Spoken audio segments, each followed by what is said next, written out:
औज़ुबिल्लाहिमिनश्शैतानिर्रजीम बिस्मिल्लाहिर्रहमानिर्रहीम। दोस्तों, आज की इस वीडियो में आज हम पढ़ने वाले हैं लेक्चर 2 का पार्ट 2, जिसमें हम डिस्कस करेंगे solution of matrices from the exercise 1.2 of mathematics for class 9। ठीक है, इससे पहले के लेक्चर में हमने एक्सरसाइज 1.1 को डिस्कस किया था। आज हम डिस्कस करने वाले हैं एक्सरसाइज नंबर 1.2 मैथमेटिक्स क्लास 9 का। तो सबसे पहला क्वेश्चन है हमारा, write down the transpose of the following matrices. तो आपको यहाँ इस सवाल को हल करने से पहले ज़रूरी है कि आपको ट्रांसपोज का नॉलेज हो। अगर आप ट्रांसपोज के बारे में नहीं जानते हैं तो हमारा जो लेक्चर 1 है उसमें हमने इसको या लेक्चर 2 में इसमें हमने इसको डिटेल के साथ डिस्कस किया था। तो सबसे पहले आपने उसको देख लें। शुरू करते हैं एक्सरसाइज इस क्वेश्चन से, जो कि हमारे पास क्वेश्चन है नंबर 1, जिसमें हमारे से स्टेटमेंट दिया गया है कि right transpose of the matrices, यानी कि मुख्तलिफ किस्म के मैट्रिसेस दिए गए हैं और इसका हमने ट्रांसपोज निकालना है। ठीक है, तो सबसे पहला सवाल है हमारे पास मैट्रिक्स टी का। ये एक मैट्रिक्स है जो कि बराबर है 1 2 3 1 1 2 3 1, और इस मैट्रिक्स का हमने ट्रांसपोज फाइंड आउट करना है। ट्रांसपोज को यानी कि पी ऑफ टी हमने फाइंड आउट करना है। तो जैसा कि प्रीवियस लेक्चर्स में हमने पढ़ा है कि ट्रांसपोज क्या होता है, by changing the rose into columns और कॉलम्स इनटू द रोज। रोज को कॉलम्स में चेंज करना या कॉलम्स को रोज में चेंज करना, और इसको हम ट्रांसपोज कहते हैं। ठीक है, तो इसका ट्रांसपोज होगा हमारे पास पी ऑफ टी। सबसे पहले हम रो नंबर 1 को कॉलम नंबर 1 में कन्वर्ट करते हैं। तो रो नंबर 1 को जब कॉलम नंबर 1 में कन्वर्ट करेंगे तो ये हो जाएगा 1 और 2। इसी तरह रो नंबर 2 जो हमारे पास यहाँ पर है, इसको हम कॉलम नंबर 2 में कन्वर्ट करेंगे तो ये हो जाएगा 3 और 1। और इस तरीके से हमने क्या करना है, ये हो गया मैट्रिक्स और ये हो गया इसका ट्रांसपोज। तो ये सिंपल तरीका है किसी भी मैट्रिक्स के ट्रांसपोज को फाइंड आउट करने का। सिंपली आपने रोज को चेंज करना है इनटू कॉलम्स, या कॉलम्स को आपने चेंज करना है इनटू रोज। ठीक है, जो भी लॉजिक आप इस पर अप्लाई करेंगे। ये हमारा पार्ट 1 था। पार्ट 2 को देख लें। पार्ट 3 शायद ये सिंपल है। पार्ट 3 में हमारे पास क्वेश्चन है, आर मैट्रिक्स है में एलिमेंट 6 है। ठीक, तो इस मैट्रिक्स का हमें क्या करना है, ट्रांसपोज निकालना है, यानी आर ऑफ टी। तो आर ऑफ टी क्या हो जाएगा, ये रो बताते खुद कॉलम है। ठीक है, सॉरी, ये 6 जो एलिमेंट है यहाँ पर, ये कॉलम भी है और मैट्रिक्स भी है। तो इसको आप चेंज नहीं कर सकते हैं, तो इसका ट्रांसपोज भी आपने ऐसे ही लिखना है। This is our question number 2। Question number 2 की जो स्टेटमेंट है वो ये है कि which of the following matrices are transpose of each other. यानी कि इसने हमें मैट्रिसेस दिए हैं और हमसे क्वेश्चन किया गया है कि इनमें से कौन से मैट्रिसेस आपस में एक दूसरे के ट्रांसपोज है। ठीक है, तो हमने इसको सिंपल आंसर है इसका, सिर्फ इसको हमने रिप्रेजेंट करना है कि ये दो मैट्रिसेस आपस में ट्रांसपोज है और ये नहीं है। ठीक है, तो सबसे पहले हम कंपेयर करते हैं ए और बी का। ए और बी मैट्रिसेस दोनों हमारे पास है। दोनों के अगर हम एलिमेंट्स देखें तो इसके फर्स्ट रो में जो एलिमेंट है वो बी के फर्स्ट कॉलम में होने चाहिए, सेकंड रो के एलिमेंट सेकंड कॉलम में होने चाहिए। अगर ऐसा हो गया तो ये दोनों ट्रांसपोज है, अदरवाइज नहीं है। तो स्टार्ट करते हैं ए के फर्स्ट रो नंबर 1 के जो एलिमेंट्स है वो है A1 और A2। अब ये दो एलिमेंट्स अगर बी मैट्रिक्स के कॉलम नंबर 1 में है, आपको और से यहाँ देखना होगा, इसके रो नंबर 1 में और इसके कॉलम नंबर 1 में अगर एलिमेंट एक जैसे है, फिर रो नंबर 2 और इसके कॉलम नंबर 2 अगर ये एक जैसे है तो ये दोनों आपस में ट्रांसपोज है। तो इसके रो नंबर 1 में A1 और A2 है और इसके कॉलम नंबर 1 में A1 और A2 है। ये तो ठीक हो गया। इस तरह इसके रो नंबर 2 में हमारे पास B1 और B2 है और इसके रो नंबर 2 और इसके column number A and B are transpose of each other. ठीक है, नेक्स्ट में अगर हम ए को कंपेयर करेंगे सी के साथ, तो ये आपस में ट्रांसपोज इसलिए नहीं है क्योंकि इसके एलिमेंट्स ए बी सी है और इसके एलिमेंट्स डिजिटल है, तो इसका तो चांस ही नहीं बनता कि ये दोनों आपस के ट्रांसपोज हो। इसी तरह बी का अगर इसके साथ हम दोनों के साथ कंपेयर करेंगे तो कोई चांस नहीं बनता क्योंकि इसके एलिमेंट्स ए बी सी है, ए बी, और इसके जो एलिमेंट्स है वो डिजिटल फॉर्म्स में है, तो इस दोनों का चांस भी नहीं बनता। अलबत्ता सी और डी के दोनों के जो एलिमेंट्स है वो दोनों नंबर्स की सूरत में है, तो यहाँ पर चांस बनता है। तो सिर्फ इन दोनों का हम कंपेयर करेंगे। तो सी के रो नंबर 1 के एलिमेंट हम चेक करेंगे, डी के कॉलम नंबर 1 में, फिर रो नंबर 2 को चेक करेंगे इसके कॉलम नंबर 2 में। अगर एक जैसे हो गए तो ये दोनों आपस के एक दूसरे के ट्रांसपोज है, अगर इस तरह नहीं हो गया तो ये दोनों ट्रांसपोज नहीं है। तो स्टार्ट करते हैं यहाँ पर सी के। अगर रो नंबर 1 को हम देखें तो इसके जो एलिमेंट है वो -3 1 -1 है। तो ये एलिमेंट डी के कॉलम नंबर 1 में होने चाहिए, जो कि -3 1 और -1 है ऑलरेडी। तो ये ठीक हो गया। फिर सेकंड, इसका सेकंड रो इसके सेकंड कॉलम में आना चाहिए, 4 to 7 एंड 4 to 7। तो यहाँ से ये बात भी क्लियर हो गई। तो इसका मतलब ये है कि सी और डी के जो मैट्रिक्स है, सी एंड डी आर, तो ये है हमारा क्वेश्चन नंबर 3, जिसका स्टेटमेंट हमें दिया गया है कि which of the following matrices are symmetric. यानी इसमें हमें मुख्तलिफ किस्म के पार्ट्स दिए गए हैं मैट्रिसेस के, और हमसे एक क्वेश्चन है कि आपने डिसाइड करना है कि कौन से मैट्रिसेस साइमेट्रिक मैट्रिक्स है। तो इससे पहले अगर आपको साइमेट्रिक मैट्रिक्स का आइडिया नहीं है तो लेक्चर 1 के पार्ट 2 में आप देख सकते हैं हमारे नेक्स्ट जिसका जो प्रीवियस लेक्चर है, क्योंकि उसमें हमने डिटेल के साथ टाइप्स ऑफ मैट्रिसेस को डिस्कस किया है। तो साइमेट्रिक मैट्रिक्स की अगर आइडिया आपको नहीं है तो उस लेक्चर को आप देख सकते हैं। अब हम इसको एक क्वेश्चन के ज़रिए समझाते हैं। पार्ट नंबर 1 लेते हैं हम। इसमें हमारे पास मैट्रिक्स ए है और इसके जो एलिमेंट्स है वो है 5 -7 -1 एंड 6। ओके, तो ये मैट्रिक्स हमें दिया गया है और इस स्टेटमेंट में हमसे क्वेश्चन है कि आपने क्या करना है, आपने इसको एक्सप्लेन करना है कि ये एक साइमेट्रिक मैट्रिक्स है या नहीं है। तो किसी भी मैट्रिक्स का और डिसाइड करना कि ये साइमेट्रिक मैट्रिक्स है या नहीं है, इसका जो कंडीशन है वो हमारे पास ये है। सॉल्यूशन हम यहाँ से स्टार्ट करेंगे। हम लिखेंगे कि A will be symmetric. Matrix A जो है हमारे पास ये साइमेट्रिक होगा इफ़ अगर A is equal to T of A. ये कंडीशन अगर सेटिस्फाई होता है या मतलब इसमें कोई चेंज ना आ जाए तो फिर हम कह सकते हैं कि यह मैट्रिक एक साइमेट्रिक मैट्रिक्स है। तो ए मैट्रिक्स तो ऑलरेडी हमारे पास है, हमने क्या करना है, ट्रांसपोज फाइंड आउट करना है। और तो टी ऑफ ए हमारे पास हो जाएगा, ट्रांसपोज हम इसका लेंगे। ट्रांसपोज किस तरह लेंगे, फर्स्ट रो को हम कन्वर्ट करेंगे फर्स्ट कॉलम में, तो वो है 5 और -1 7 हो जाएगा। इस तरह सेकंड रो को सेकंड कॉलम में कन्वर्ट करेंगे, -1 एंड 6 को इस तरह।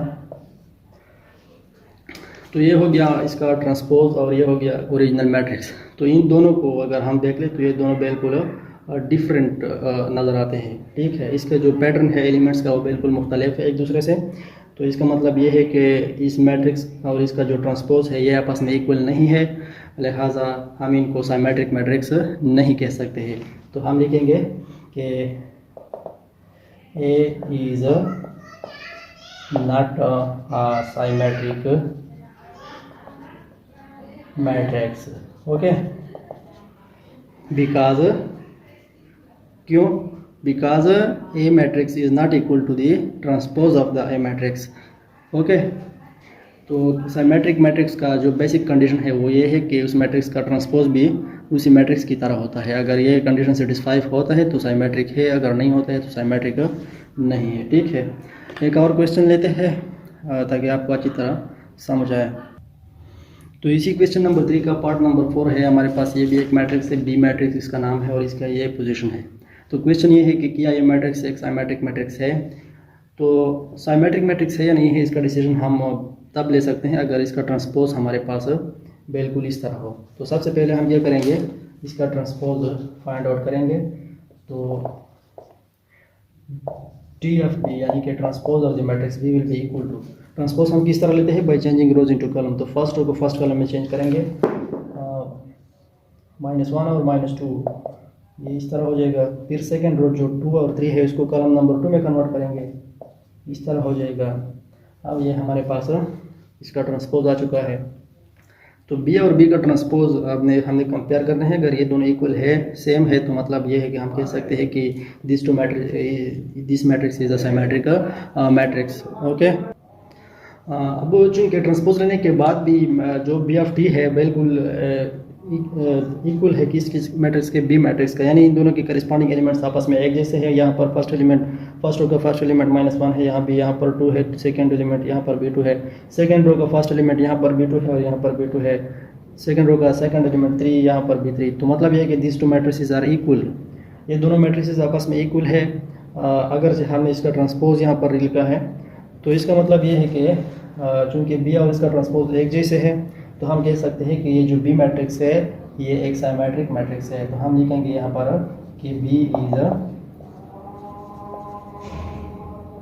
साइमेट्रिक मैट्रिक्स बिकॉज ये एक साइमेट्रिक मैट्रिक्स है क्योंकि बी बराबर है बिल्कुल उसके जो ट्रांसपोज आता है हमारे पास उसके बराबर है।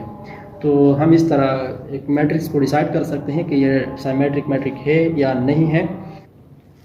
हमारा क्वेश्चन नंबर 4 है, which of the matrices are skew symmetric matrix. Skew symmetric matrix, इसके सवाल हल करने से पहले मैं आपको बताता चलूँ कि स्क्यू साइमेट्रिक मैट्रिक्स किस टाइप का मैट्रिक्स होता है ये, और इसके बाद इसके सवाल हल करेंगे, ठीक है। तो स्क्यू साइमेट्रिक मैट्रिक्स किस टाइप का मैट्रिक्स होता है? स्क्यू साइमेट्रिक मैट्रिक्स एक स्क्वायर मैट्रिक्स होता है, ठीक है। ये एक स्क्वायर मैट्रिक्स होता है और इसकी एक खास प्रॉपर्टी होती है। फॉर एग्जांपल हमारे पास एक मैट्रिक्स है ए, ठीक है, और इसके जो एलिमेंट्स है हमारे पास वो है 0, 4, -4 एंड 0। तो ये एक स्क्वायर मैट्रिक्स है और स्क्वायर मैट्रिक्स में हमेशा डायगोनल्स होते हैं, और क्योंकि इसका डायगोनल हमारे पास है ये, ठीक है। तो स्क्वायर मैट्रिक्स के डायगोनल के अलावा जो मैट्रिक्स इस साइड पे आते हैं और जो इस साइड पे आते हैं, इस साइड के जो एलिमेंट होते हैं उसको हम कहते हैं लोअर ट्रायंगुलर एलिमेंट्स, और इस साइड पे जो एलिमेंट आते हैं उसको हम कहते हैं अपर ट्रायंगुलर एलिमेंट्स। तो लोअर ट्रायंगुलर एलिमेंट्स और अपर ट्रायंगुलर एलिमेंट्स की पहचान के बाद इसकी बेस पर आपने क्या करना है, इसकी बेस पर आपने एक मैट्रिक्स को डिसाइड करना है कि क्या ये एक स्क्यू साइमेट्रिक मैट्रिक्स है या नहीं है। किस तरह? इस तरह के जो मैट्रिक्स आपको दिया गया हो सबसे पहले आपने उसका क्या करना है, ट्रांसपोज निकालना है। तो यहाँ पर टी ऑफ ए हमारे पास हो जाएगा क्या, टी ऑफ ए मतलब इसका ट्रांसपोज। तो इसका फर्स्ट रो है 0, 4, ये हो जाएगा फर्स्ट कलम या इस तरह, और इसका सेकंड रो है -4, 0, ये हो जाएगा सेकंड कलम -4, 0 इस तरह। अब इस मैट्रिक्स को ट्रांसपोज में कन्वर्ट करने के बाद अगर इसका डायगोनल हम निकालेंगे तो ये इसका डायगोनल है, और ये हो गया अपर ट्रायंगुलर एलिमेंट्स और ये हो गए लोअर ट्रायंगुलर एलिमेंट्स, सॉरी ये अपर है और ये लोअर है। Upper triangular and lower triangular elements. तो सिंपल लॉजिक ये है स्क्यू साइमेट्रिक मैट्रिक्स का के ट्रांसपोज लेने के बाद डायगोनल के अलावा तमाम एलिमेंट्स के साइंस चेंज हो जाते हैं, ठीक है। और यही कंडीशन अगर इस मैट्रिक्स पर अप्लाई करती है तो आप बिला झिझक कह सकते हैं कि ये एक स्क्यू साइमेट्रिक मैट्रिक्स है।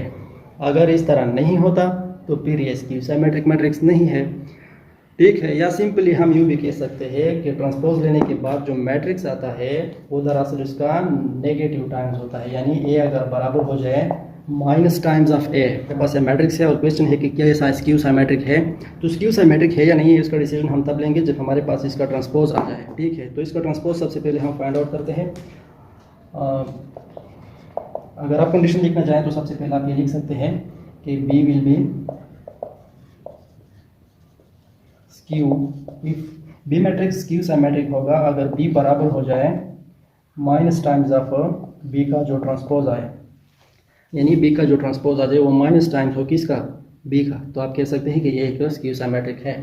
तो सबसे पहले बी ऑफ टी हम मालूम करेंगे। बी ऑफ टी हो जाएगा हमारे पास, फर्स्ट रो को हम करेंगे फर्स्ट कलम में, सेकंड रो को करेंगे सेकंड कलम में, और इन दोनों को कंपेयर करने के बाद जो मैंने आपको स्टार्ट में बताया था दोनों मैट्रिक्स में अगर आप डायगोनल निकाल लें, ये भी इसका डायगोनल है और ये इसका डायगोनल है, तो ट्रांसपोज लेने के बाद अपर डायगोनल के साथ एलिमेंट की जो पोजीशन है वो एक है, यहाँ पर भी 5 है, यहाँ पर भी सिर्फ यहाँ पर भी जो अपर एलिमेंट है 5 है, यहाँ पर भी 5 है। लेकिन फ़र्क ये है कि ट्रांसपोज लेने के बाद इन दोनों के साइंस क्या है, चेंज हो चुके हैं। ट्रांसपोज से पहले जो लोअर एलिमेंट था उसका -5 था और ट्रांसपोज के बाद ये +5 हो गया। इसी तरह ट्रांसपोज से पहले जो अपर था उसका +5 था और ट्रांसपोज लेने के बाद -5 आ गया। तो ये रिफ्लेक्ट करता है कि बी मैट्रिक्स क्या है। It implies that B is skew symmetric matrix, ठीक है। एक दूसरा एग्जांपल मैं आपको पेश करूंगा इसी एक्सरसाइज के क्वेश्चन से के तौर पर। अब ये नेक्स्ट क्वेश्चन है, सी मैट्रिक्स हमारे पास है, C is equal to 0 7 7 and 0। ये एक मैट्रिक्स है, ये क्या है, स्क्यू साइमेट्रिक मैट्रिक्स है। तो सबसे पहले हम क्या करेंगे, उसका ट्रांसपोज फाइंड आउट करेंगे। इसका ट्रांसपोज है सी एफ टी हमारे पास हो जाएगा, फर्स्ट रो को कन्वर्ट करेंगे फर्स्ट कलम में, तो ये 0 7, सेकेंड रो को सेकेंड कलम में 7 0। अब इसका जो ट्रांसपोज आ चुका है वो ये है, और ये एक मैट्रिक्स है हमारे पास। तो इन दोनों को कंपेयर करेंगे। सबसे पहले हम इसका डायगोनल निकालेंगे, डायगोनल दोनों का सेम आया है। इसके बाद इसके अपर और लोअर ट्रायंगुलर मैट्रिसेस चेक करेंगे कि क्या इसका साइन चेंज हुआ है या नहीं। देखिए एलिमेंट्स की पोजीशन वही है ना, बिल्कुल वही के वही होनी चाहिए। अगर एलिमेंट की पोजीशन चेंज हो रही है तो ये गलत बात है, फिर आप कह सकते हैं कि ये स्क्यू नहीं है। लेकिन चूंकि यहाँ पर एलिमेंट्स की पोजीशन सेम है, यहाँ पर भी 7 7, यहाँ पर भी 7 7, अलबत्ता इसकी साइंस क्या अगर देखें तो ये चेंज नहीं हुए हैं। ये मेन पॉइंट है इसका साइन ट्रांसपोज लेने से पहले प्लस है, लेने के बाद भी प्लस है, हालांकि ये माइनस होना चाहिए था। इसी तरह इसका प्लस है, ट्रांसपोज लेने के बाद ये माइनस है होना चाहिए था, लेकिन यहाँ पर भी प्लस है। तो इसका मतलब ये है कि C it implies that C is not equal to minus times of C transpose. ठीक है, तो ये कंडीशन सेटिस्फाई नहीं हो रहा, तो इसका मतलब ये है कि C is not skew symmetric matrix. Okay, एक और क्वेश्चन मैं आपको हल करूँगा 3x3 से, कि 3x3 मैट्रिक्स में ये लॉजिक किस तरह अप्लाई होता है।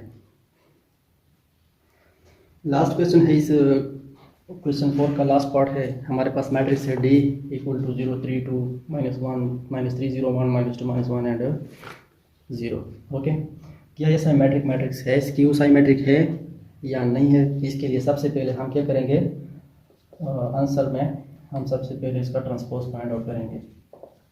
सो D of T is equal to, transpose इसका होगा फर्स्ट रो को फर्स्ट कलम यानी कि 0 3 2, सेकेंड रो को सेकेंड कलम -3 0 एंड 1, और थर्ड रो को थर्ड कलम -2 -1 एंड 0। अब हमारे पास इसका ट्रांसपोज आ चुका है। अब इसको हम डिसाइड करेंगे कि क्या ये एक स्क्यू है या नहीं है। तो सबसे पहला काम क्या करना है, अपने हमेशा की तरह इसका डायगोनल निकालना है। तो ये इसका डायगोनल हो गया 0 0, और यहाँ पर भी 0 0। अब इसके अपर और लोअर ट्रायंगुलर मैट्रिसेस के क्या करने हैं, अपने साइंस चेक करने हैं।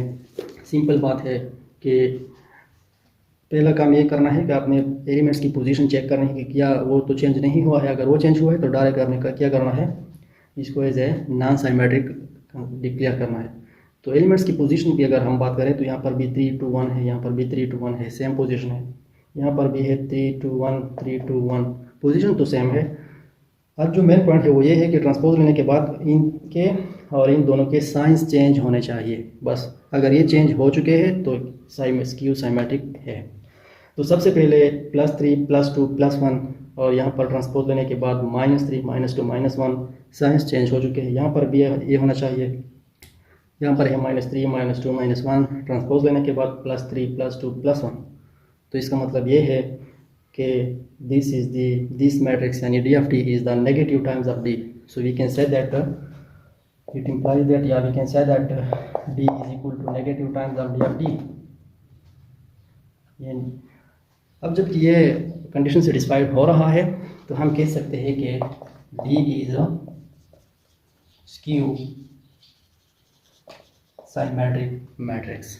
ओके, तो ये था हमारा एक्सरसाइज 1.2 क्लास 9th मैथमेटिक्स का, जिसके 4 क्वेश्चंस थे 1 by 1 हमने आपके सामने सॉल्व किया। मुझे उम्मीद है कि इस वीडियो से आपने ज़रूर कुछ ना कुछ सीखा होगा। अगर ये वीडियो आपको पसंद आई है तो हमारा चैनल ज़रूर सब्सक्राइब कीजिए, क्योंकि इससे हमारी आने वाली तमाम वीडियोज़ आपको वक्त पर मिल सकेंगी। तब तक के लिए मुझे दीजिए इजाज़त।